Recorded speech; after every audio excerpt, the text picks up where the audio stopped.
Hello, this is Orlando Mayor Buddy Dyer. Welcome home. Soar into tower. We are ready for takeoff.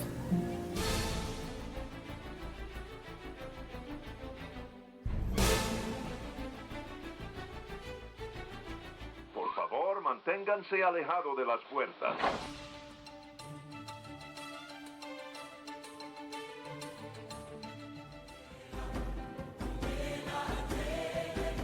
Hey, it's Amy from DVC Clubhouse. Hey Clubbers, it's Scott from DVC Clubhouse.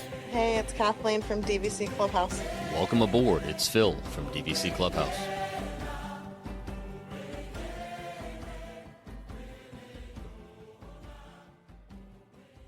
So I guess the question is, how do we start this, right? Hello, everyone, and welcome to the Debrief Podcast brought to you by DVC Clubhouse. Tonight, I'm joined by Scott, Kathleen, and myself. Hey, guys. Amy's on assignment. Hi, guys. Welcome aboard, guys. Hey, look, for the record, I nailed it first try, and I think since she's not here, this qualifies as messing up the intro. I'm just throwing it out there. That was pretty good, Phil. Did you say Amy's on assignment? Amy's on assignment. Okay. Her assignment is picking up the kids, which is going to be my assignment as soon as we're done recording here. Did you ever hear that on the local news? They'll be like, Yeah. I'm Scott Huff. Amy has the night off. Does that mean I can refer to Amy as a talking head now? Absolutely. All right, cool. I don't have my background on tonight. Oh, no, you She don't. could have been with us if I would have had my background Oh, on. yes, you failed me. Well, I mean, you are listed as Mike and Dixie on the video feed. I won't give the last names because this is a family-friendly podcast. You can say it. Go ahead. Nobody will get it. Mike Latoris and Dixie Normus. That's right. Very giant, poignant pause in between the first and last name there. Oh. So, without Amy, we kind of scrambled. We had our plans in place. We were doing intense research on what we were going to talk about. We have made lists and ranked them appropriately. And then Amy said she wasn't coming on tonight. So, we're going to push that off until next time. So, we had a quick conversation about what we were going to discuss. And as it turns out, this morning, I suppose it's both this morning, right? Midnight and 6 a.m. I was up Yeah. very late last night / early this morning. So apparently Bibbidi Bobbidi Boutique opens up at midnight and dining reservations open up at 6 a.m. So because I'm a sap and I just can't say no to my kids, I stayed up past midnight to book Mackenzie into Bibbidi Bobbidi Boutique at Magic Kingdom and then woke up again at 5:45 this morning to make dining reservations. You did get it, right? Oh, we got it. Yep. Oh, okay. Absolutely. No, if I failed on that one, boy, was I going to pay the price. You've seen her angry. It's not a good thing to witness. Who is the cruel over at Disney that made the Bibbidi Boppity reservations at midnight, starting at midnight? Look, all Yeah, I'm that's saying is I'm brutal. glad we only get a limited number of listeners on this podcast because it took some research to figure that out. And I think most people don't know that. They assume it opens up at 6. So by the time they get there, savvy operators like myself have already booked it. I've actually heard that before. I've never heard that. Yeah, That's I've why heard that. it just hit me like, why are there two different times? No, Because there is. for good fathers like Phil that get up at midnight to do that and then have to get up again at 5:45, Well, that's a rough I've morning. actually seen dining reservations open up before 5:45. So Oh, have yes. I, which is why Yes. I'm always refreshing. That did not happen this morning. Yeah, They did not very open until sneaky. 6 on the dot. Yep, very sneaky. Somebody can be very sneaky when they open those up. But the good news is we got everything. So that, well, let me back up. Not only did we get everything, availability was wide open. Everything we wanted over a 10-day trip at the times we wanted with no fuss, no glaring holes in the reservations where you couldn't eat. They were not difficult times. So it got me thinking, what has changed between now and let's call it 4 or 5 years ago? You guys, we were talking about it before the episode started. 5 years ago, you had to book a long trip and start booking the restaurants from backwards, from the end of your trip, moving to the front, and then hunt constantly moving up to the date. Mm-hmm. Now, all of a sudden, you can eat anywhere you want, almost anytime you want. I mean, there's going to be some oddballs like Space 220, but other than Yeah. that, it's wide open. Well, we had multiple people look at the same time, and Yeah. then we had a list where we divvied it up. So you would take half, and I would take the other half, and they were listed in order of priority. Emily and I did the same thing. And you know what? You're going over Mother's Day weekend too. We are. So A I'll give you an busy- idea.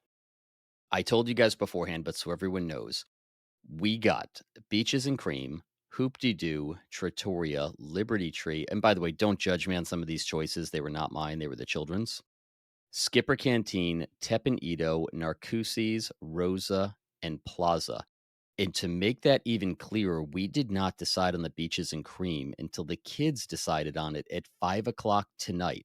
So this is the very first day of our trip, 5 p.m. on the day that reservations open. And we still got our choice time for Beaches and Cream on that first night. That is unheard of. Yeah, that's unheard of. I will say something has to be up with that. I just looked on my Disney experience. The furthest out that I can book would be May the 3rd. And I just did 4 guests. And there is a 5 p.m. Beaches and Cream available Wow. on that day. I booked May the 2nd today. We're actually, that makes a good point. We're a day behind because I've got 2 different reservations. So that was actually 5 p.m. on the second day. And I got that exact same thing. No, granted, Scott, you said you think it might have something to do with the pool being down over there. Kathleen said that. Oh, it's Kathleen. I'm sorry. Possibly, I don't know what the reservations are looking like at Yacht and Beach, but I know a lot of people go there because of Storm Along Bay, and I know it's under refurb right now. Yeah, that's true. I suppose if reservations are way down at the resort, but there were always people there regardless. Yeah. Beach Club's a destination resort. And Beaches and Cream, I mean, it's always packed. Well, and it's also booked. super tiny. There's very Yeah. limited reservations available there to begin with. That's a good reservation. So that begs the question. I'll ask you guys first. Why do you think all of a sudden in the last couple of years, or we'll call it the last year, I think, reservations have opened right up? Price, money. It's Well, expensive. I think you're right to a certain extent. But I also think, if I'm going to throw my 2 cents in, I think a lot of the quick service has kind of stepped up its game a little bit. And I think a lot of families, that are on a budget are coming down thinking that they don't need to spend all the time and money at a table service restaurant when they can get decent food at a quick service. But yeah, it does go back to your point. I think obviously the driving force behind a lot of that, I think, is price. And Disney is kind of outpricing some of these. Well, I think you've got price. So you look at it, we just always assume if we're going to have lunch at a quick serve at Disney, it's typically $60. I don't think I routinely get out of any quick service lunch with 4 people for less than $60. Then you throw in all the snacks. Dinner, I just generally assume $200 right off the bat, guaranteed for a sit-down dinner for 4 people at Disney. And that's not even talking, Hoop-de-Doo was ridiculously expensive, but any character buffet, that's going to be $250 plus, no matter Yeah. what you do. But that also makes me wonder, families have budgets. They go down expecting to spend a certain amount of money. So I have to wonder if Disney is just taking money out of one pocket to put it in another. If you go back to the earlier days where Magical Express was complimentary, now you're renting a car, you're getting an Uber, you're getting a car service of some sort. Fast passes were free. Now, if you want Genie, you're paying for it. If you want lot. individual lightning lanes, you're paying for it. Plus, the prices have gone up on all the food. So I wonder if people just have a set budget and the money that was being allocated for those meals is having to be spent somewhere else. So by charging for the Genie Plus and the individual lightning lanes, are they really just taking money out of their coffers for the sit-down dinners? Yeah. I would say so, because think so. when you put it that way, you think of all the extra money that you have to spend now compared to what you did 5 years ago. And it's a lot. I mean, you said it best. I mean, we were just talking about that the other day. The Magical Express is no longer there. So, I mean, you have to get some sort of a car service to get back and forth. But yeah, when you think of everything, I call it nickel and diming. When you think of everything that's been taken away. Yeah, if by nickel and dime you mean $50 to $100, because it's no longer nickels and dimes, it's 50s and hundreds. Yeah, in Disney terms. But yeah, I think really that has a lot to do with it. And Phil said it best too. I'm using the example of a family of 4. I mean, name me a table service restaurant for a family of four where you're going to get out of there less than $150. I don't think there is one. I think the last time we got out for under 150 was probably Plaza 4 or 5 years ago, and it's when the kids were getting kids meals and we were just getting simple salads or burgers. We got out reasonably. But I think even our last meal at the Plaza, which is not a great restaurant, was 160 or 170. And that was for a turkey sandwich, a salad, a bowl of soup, and a couple of kids meals. Throw in some milkshakes and it's over. I mean, I know it can be a nice experience, but I don't really think maybe the food and the dining is held at as high of a standard as it is to do some of the other things like the rides and the character meet and greets and things like that. So you kind of have to sacrifice one in order to enjoy something Well, else. I looked on My Disney Experience, and for tomorrow, a premiere pass at Epcot is $249 per person. Ouch. Yeah, $249 That's at a lot of, Epcot.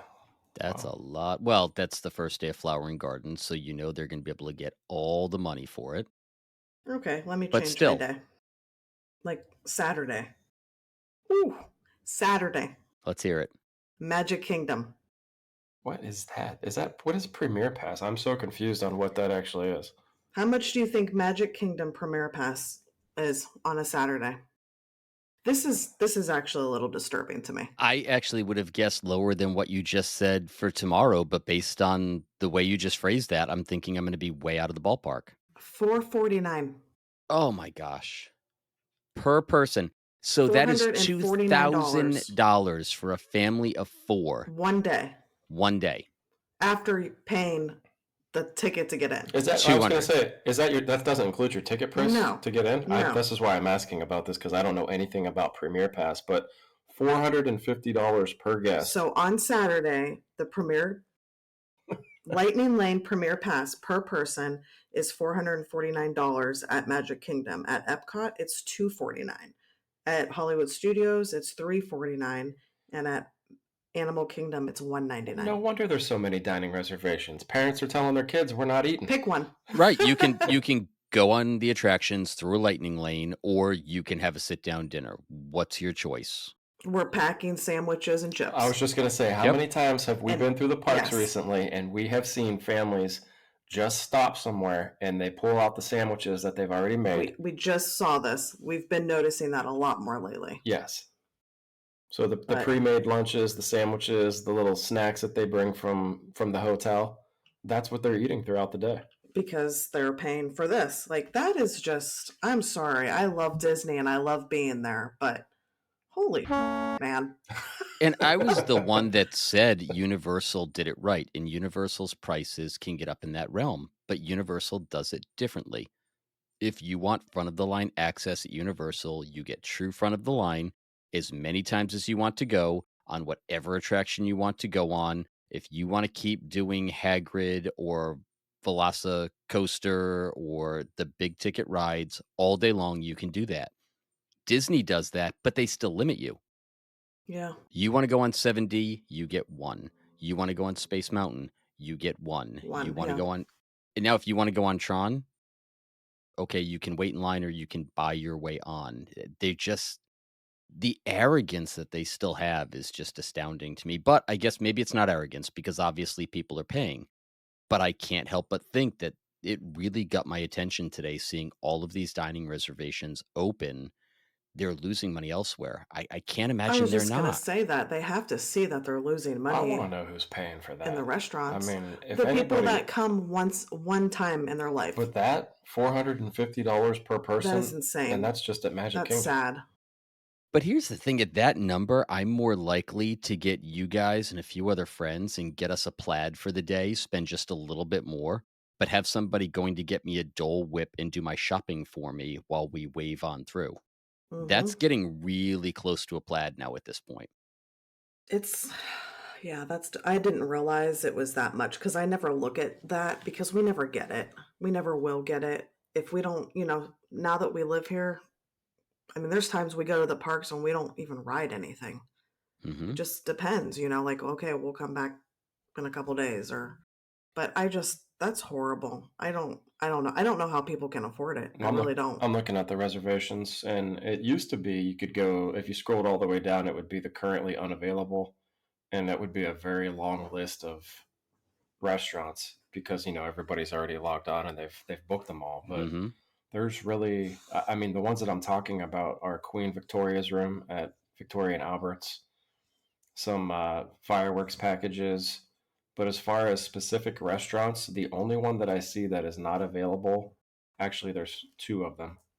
Any guesses what they might be? 2 restaurants that's not I'm available. sorry. Yes. I'm just stuck here focusing directly on Parker's that was just in the camera. So Oh, well, at least you don't have smell-o-vision. perfect. I'm gonna say probably Victoria and Albert's is one of them. Well, that's one, I just gave you that one, but two regular restaurants that we would normally book that you could just That is normally, not a family available. of 4 would consider booking. That's not available. Is Space Yes. 220 on that list? That's one of them. Okay. One more. Nobody's getting this. Cinderella's Royal Table? Nope, that is wide open. See, I am shocked.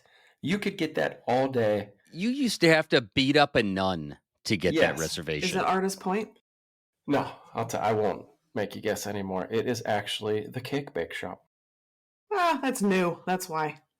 And it It's new. seats 50 people tops, and it's new, and it's fancy schmancy. Yeah. But yeah, dining reservations have been open since whatever time this morning, and everything is still available for people to book, other than those two. I think that's crazy.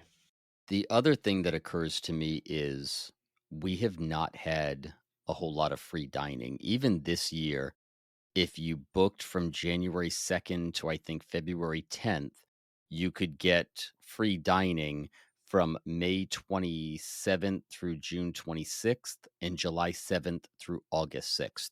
So a super limited booking period and a super limited trip period, which clearly is where they are hurting for reservations. But years ago, when you got free dining, everybody booked the sit down restaurants because it was already baked into the package. Now people don't have free dining and they're having to individually budget for that. And they're just not taking advantage of the sit down restaurants. Unfortunately, free dining killed food quality and that hasn't come back, but that's a whole other conversation. Well, what is included with this if you get the free dining? Like, is it a quick service, a table service, a Let snack? me look at what typically it depends on the resorts that you pick. So deluxe used to get the full package, and then moderates and I think values used to get the limited package, which was a quick serve and a snack. Deluxe used to get one sit down, one quick serve, one snack, and alcohols, appetizers, etc. But let me look at what I this mean, is. that could be a huge savings for a family. They might change their whole reservation around just to take advantage of that free dining. We never had the free dining, but I remember before we bought DVC, we had booked that trip.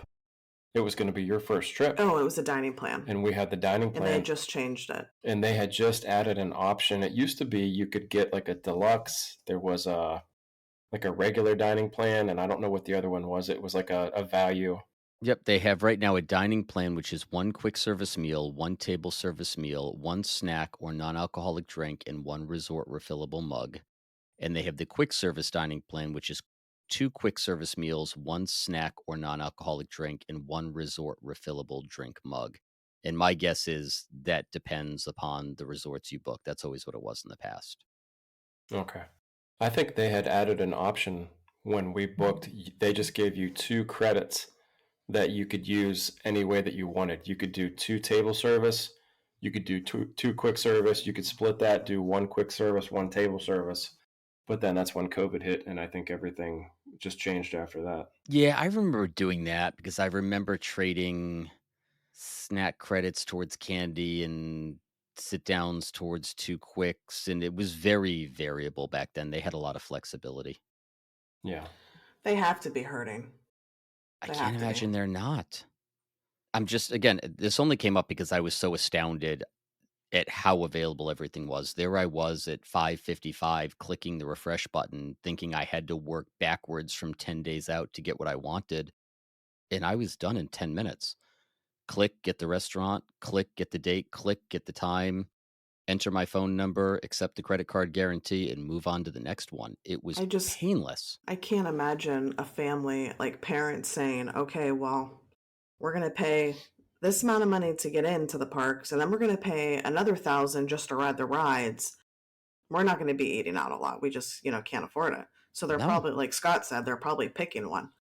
Makes sense to me. And people are going to pick the rides. For the people that are DVC, you've got your studio. So, I mean, I think the whole idea of that was to be able to get meals, get groceries, make meals, and it kind of would help with the cost a little bit. So maybe a lot more people are doing that. And I know, like what we talked about, there are a ton of people just bringing their own packed lunches. We've seen it lately a lot. Into the parks and eating those. But I got to give credit to the quick service too. I think the quality of the quick service food actually is better than what it used to be. And I blame you for this. Why? Me? Yes, because Why is there blame? This sounds like a good thing. It is, but I mean, I was a snob. I'm not going to lie. I was a table service snob. I used to tell you all the time. Like before we moved here, like we would, he would want to do all these sit down restaurants. I'm like, okay. I'm like, well, the next time we go, let's not do any sit down restaurants. Let's just do all quick service. And you would have thought you ruined my whole trip. Ruined the whole trip by saying that. But we did it, and I tried it, and I'm telling you, I found out like there are tons of options at these quick service restaurants. I know we've talked about them periodically on some of the different episodes of the podcast, but just to give you some examples, we talk about like a salad at Saratoga Springs. Mm-hmm. And who would think like that panini at Saratoga Springs caused me to ask for a panini press for Christmas. That's how good it was. Right. I just think the quick service options are actually catching up to some of the table service options, but the price is still definitely a lot better when you go to the quick service. Wait until you go to Disneyland. Just wait. I can't wait to have you come back and tell me what you think of their quick service there, because 90% of their quick serve is better than 80% of the sit downs at Walt Disney World. That's what I keep hearing. Good. I can't wait. That drove me nuts. You talk about that culture shift of going from a sit down table service to a quick serve. We were prepping for our Disneyland trip, and my sister-in-law kept saying, don't worry about it. I'm saying, but I need these sit downs. There's not as many restaurants. She kept saying, don't worry about it. And I was nervous, freaking out. You're talking to the guy with multi-layered spreadsheets, color-coded, ADRs, waking up early. I was scared to death. I was so amazingly shocked and pleasantly surprised at the quality of the quick serve. It's incredible. You're going to love it. To this day, if we went to Magic Kingdom tomorrow, and you said we're going to eat in Magic Kingdom, where should we eat at? Where do you want to eat at? And it could be quick service or table service. We would both say the same thing. Pecos? It would be Pecos. Yeah. Every single time. It would be Pecos Bills. Every single time. That's our go-to for lunch every time. Pecos Bills. I love Pecos. Where we end up. They've changed their menu, I know. And it's good. Okay, well, I'll take that.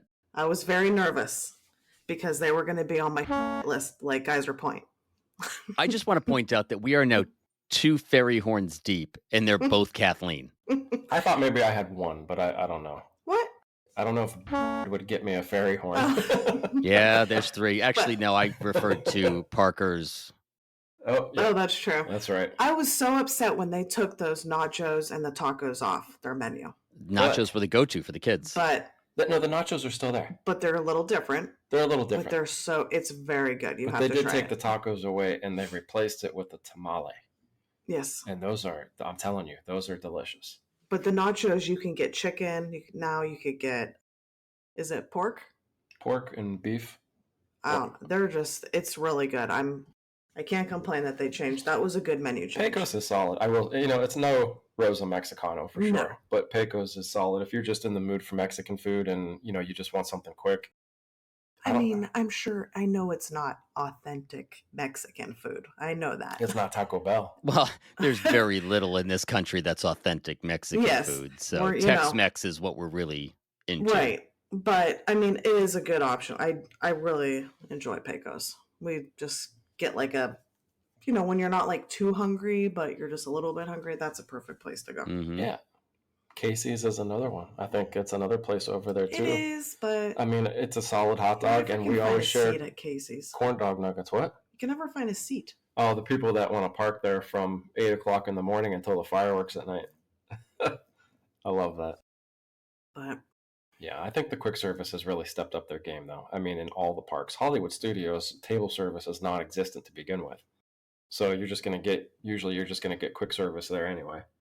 So you asked a question before we started. Now I'm curious.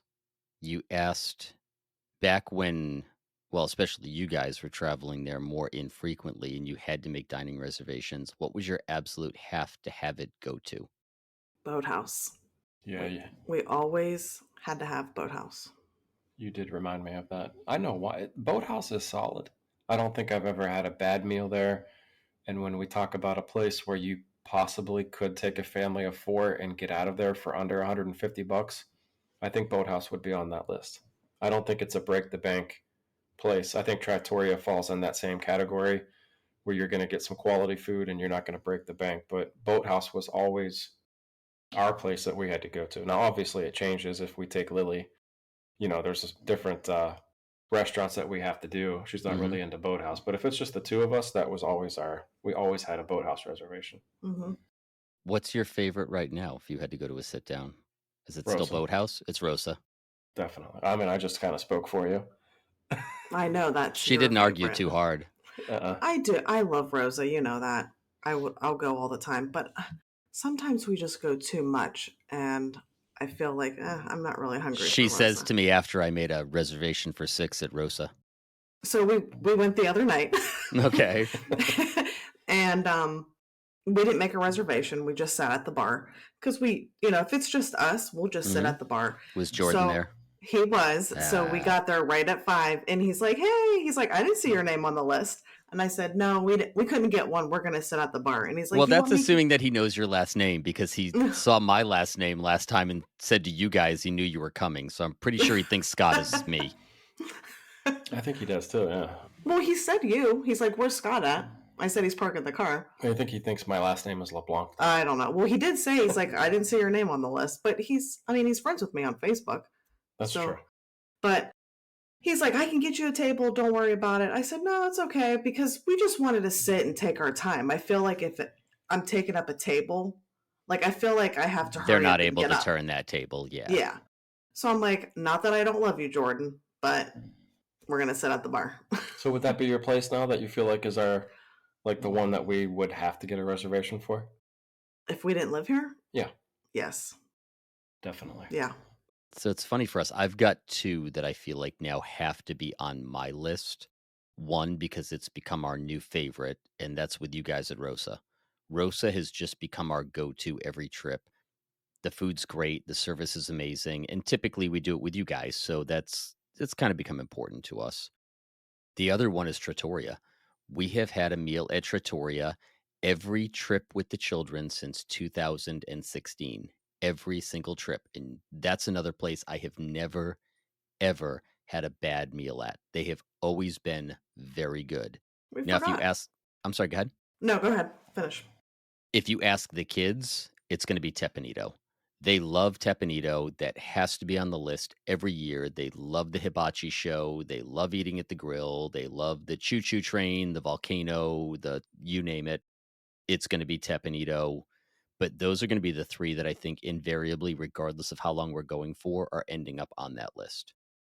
I totally forgot about Trattoria. I That's just another one mentioned it. I said that that if we it wasn't always go to. Boathouse, it would be Trattoria because it was good, but it was kind of a cheap meal. It's Trattoria's not that expensive. It's reasonable. It's an Yeah. excellent meal. It's And always good because, food. yeah, it's not sitting inside the Poly or Grand Floridian or inside a park, you can almost always get a reservation there. And it has somehow been a hidden gem for 10 years. And I don't know how that's possible because it's one of the best meals we have on property as far as consistency and decency.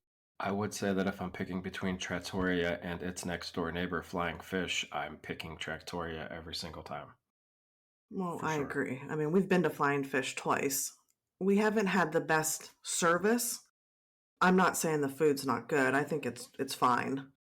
It's fine. It's I'd fine. rather just have a steak somewhere else. That's all. But We What end about up breakfast? at Trattoria because the kids love it. Yeah. But everything I've heard about Flying Fish has been a tale of inconsistency. It's either an amazing meal or there's some disappointment. and there's a lot of people on Clubhouse that love Flying Fish, and I mean it's nice in there, and the food. I mean, I finished everything on my plate. I just think it's really expensive, and I'd rather go spend that money at like Narcoossee's. Well, that's why we have Narcoossee's on our list for May. We're going. But really, when we lived in Ohio, we always had Trattoria booked. We That was did. another one. I think that was one.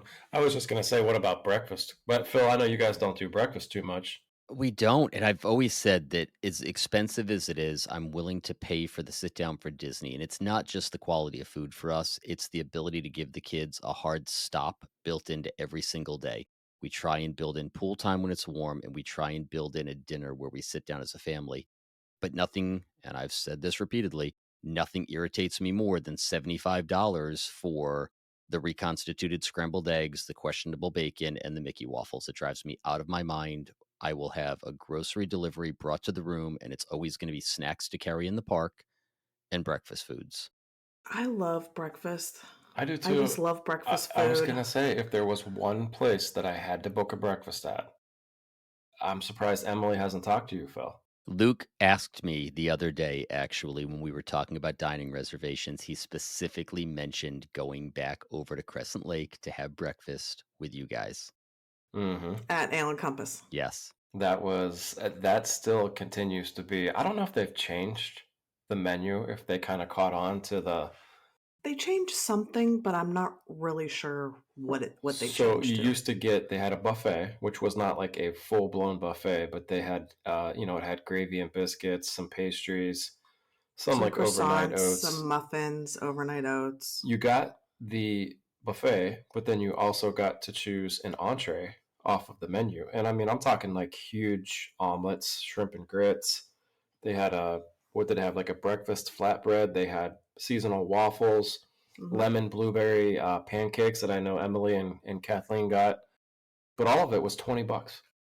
So you got the buffet and you got a drink and you got an entree for $20. And I mean, where are you going to find that? I think it's changed. I'm going to look it up, but it's still a good breakfast. I mean, I like quick service breakfast too. You know, I love going down and just I get a kid's Mickey waffle with 2 pieces of bacon. I mean, I'm happy with that. Well, that's a good point because, I mean, it's generally the same food, but it's a much different price point. I mean, if you're sitting down somewhere, I mean, you're basically paying for the convenience of somebody bringing your food, but you're probably going to order Mickey waffles. I love like the marketplace at Beach Club, even at Yacht Club. I don't know. I love quick service You can breakfast. get a $6.99 kids breakfast meal with, and I always get a kids. Yeah, with Mickey waffles, or you can go and pay, $40 somewhere at a breakfast. Unless it's a character breakfast, in which case you're paying $70 a person for them to run by the table really quick for a photo. Right. Let me see. Ale and Compass breakfast. Although I will say that there's a few, maybe 2 character breakfasts that I honestly really do like. I'll give Topolino's a shout out. I love that breakfast. The character interaction there. You're just desperate for that $40 fruit plate. But yeah, I mean, let me just go back to Ale and Compass real quick. They do still have this continental bar, but it says continental enhancement now, and it says $28. See, I have a feeling that now you have to pay both. If anybody's listening to this and has recently been to Ale and Compass, I would love if you get on the Facebook group and let us know, because it used to be an all-inclusive price with an entree and a buffet, but now each entree has a price next to it, and the continental enhancement has a separate price of $28 next to it. So I think they kind of caught on to the fact that maybe they were losing out a little money on that one, and I think you have to pay both prices now.